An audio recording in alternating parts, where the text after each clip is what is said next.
Santa Cruz and the surf culture is very connected to the Hawaiian culture, right? And in Hawaii and in a surf community, if somebody dies, we don't, go to a church. Everybody basically meets on the beach, brings their boards and paddles out in the water and forms a circle. And that's like basically a traditional burial service in Hawaii. And so we had this idea, what if, to celebrate and honor what Jesus did on the cross, that we met on the beach, publicly and paddled out together.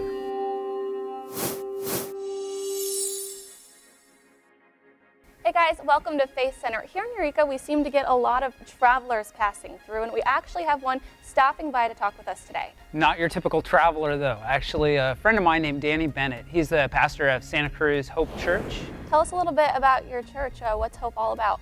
Hope started 5 years ago, but it started before that when God gave my wife and I a vision for a new church. And we just didn't know where until we met Santa Cruz, California.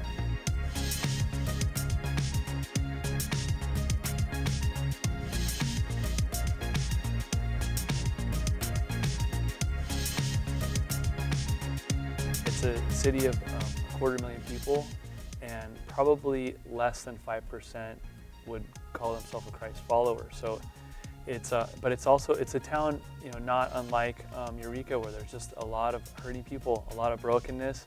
People aren't necessarily turning to the church though. So to start a new church in Santa Cruz, we knew it needed to be different and we needed to hear from the Lord. Instead of building a church like a typical church building, our vision was, what if we could build an indoor skate park where we could also hold church on Sundays?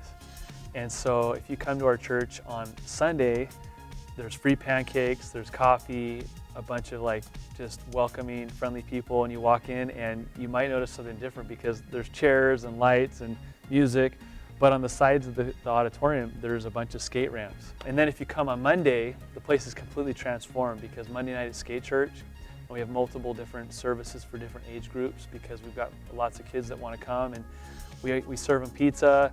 We teach them about God and the Bible, and in a way that they can understand. It's very, again, it's meeting people where they're at, meeting these kids where they're at, skateboarding with them, and kind of earning that right to be heard.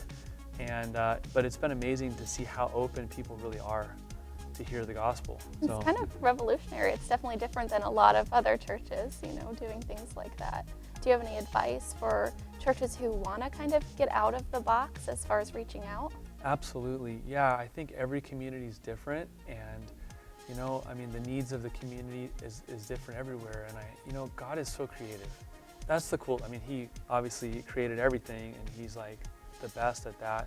So when it comes to ideas and creativity and how to reach our community, I know that God will answer those prayers, and I would just encourage anybody that is, feeling like that, wanting to reach out, to just talk to God. Don't copy us, because you can't do a paddle out in Bakersfield, or maybe you could in a swimming pool, but that would just be weird, But maybe your community has a lot of gluten-free people. You wouldn't do pancakes, for that. So you just have to really pray and ask God, what's the key to our community where we can just show Christ and be a voice of hope.